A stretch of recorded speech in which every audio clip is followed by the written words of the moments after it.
The operational situation in eastern and southern Ukraine remains complicated, as Ukrainian army commanders say the war is entering a new phase that has left opposing forces at a stalemate. The General Staff of the Armed Forces said in its evening briefing that 43 clashes occurred on the front lines during the day. Ukraine's war with Russia is now entering a new stage, namely static and attritional fighting, Ukraine's top commander said, and this could benefit Russia and allow the country to rebuild its military strength. In an article for The Economist, General Valery Zaluzhny said his forces needed important new military capabilities and technologies, most importantly air power, to emerge from the new phase of the war, now in its 21st month. His article comes nearly 5 months after a major Ukrainian counteroffensive that has yet to produce a serious breakthrough against Russia's heavily mined defense lines. Fighting is expected to slow as the weather worsens.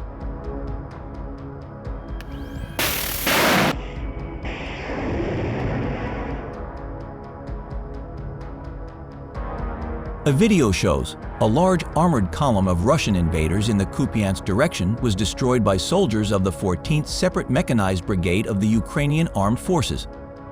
The Armed Forces of Ukraine and the Operational Strategic Grouping of Kortitsia troops, announcing this on its Telegram channel, released the relevant video.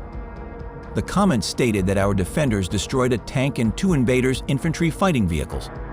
They also knocked out 2 more tanks and 4 BMPs, which suffered greater or lesser damage. Ukraine's counteroffensive has so far made little progress in reclaiming territory occupied by Russian forces in the south and east, fueling Western fears of war exhaustion. Ukrainian President Volodymyr Zelensky acknowledged progress was slow and repeatedly urged Kyiv's allies to quickly provide more advanced weapons and also to stay united. The recent Ukrainian attack hit the headquarters of Russia's Black Sea Fleet, prompting most of its ships to leave occupied Crimea.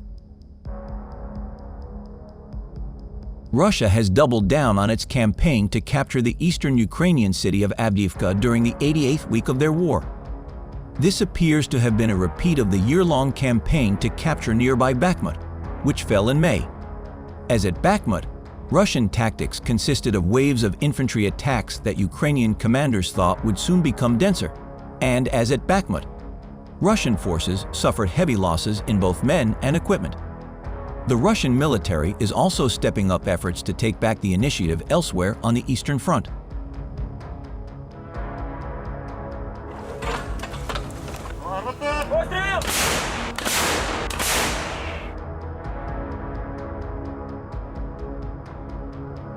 Fighters of the Meduid Tactical Group of the 3rd Separate Special Regiment of the Armed Forces of Ukraine destroyed a T-90 breakthrough tank and an armored repair and evacuation vehicle of Russian invaders near Avdiivka.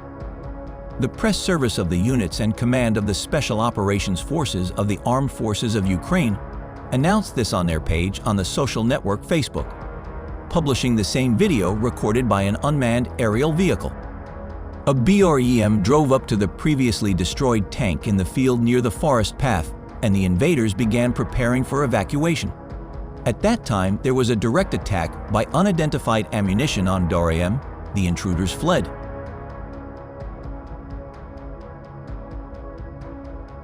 Fighters of the 53rd Separate Mechanized Brigade of the Armed Forces of Ukraine, named after Prince Volodymyr Monomakh, destroyed another armored assault column of the Russian invaders. First, several dropped anti-tank cumulative grenades and what looked like mines on enemy vehicles were shown.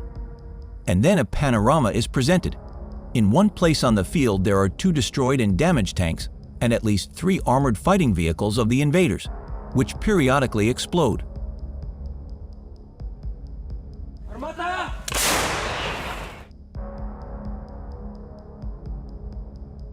The commander of Ukraine's ground forces, Oleksandr Syrsky, said Russia had significantly strengthened its forces in Bakhmut and switched from defense to attack. Ukrainian troops have pushed back Russian troops there in recent months as they tried to encircle the captured city. They retook territory north of Bakhmut in July, where they continued to shell Russian positions. Over the past week, they bypassed a railway line that runs 10 kilometers southwest of Bakhmut, meaning Russian troops have been unable to use it to supply supplies to their front lines.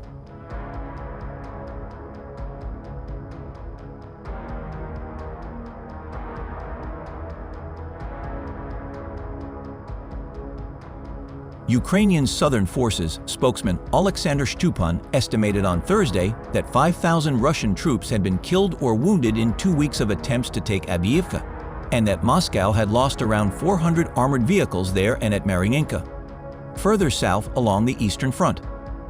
The high rate of attrition has continued in the past week, according to Ukraine. Its armed forces reported 660 Russians killed on Saturday across the front line in 70 clashes, 10 of them in Avdiivka. The commander of the Russian Separate Guards Special Purpose Battalion Arbat, which served in Avdiivka, told a Russian reporter that fighters from the Wagner mercenary group were now among his ranks, an observation supported by Ukrainian sources. Natalia Komenyuk, a military spokeswoman in the southern region, said Russian forces had dropped 20 aerial bombs on the Kherson region from positions they now hold on the east bank of the Dnipro River after abandoning the region's main city last year. Russian troops attacked the west bank of the river almost every day. In the Poltava region, 3 villages lost power after unnamed power lines and infrastructure facilities were damaged, Ukraine's energy ministry said via telegram. Railway power lines were damaged by falling debris in the central Kirovohrad region, but the damage was quickly repaired, Governor Andriy Rakovich said. Ukraine's military said Russia launched another missile attack in the Poltava region and the southern region of Odessa early Wednesday, with 2 missiles falling in those areas.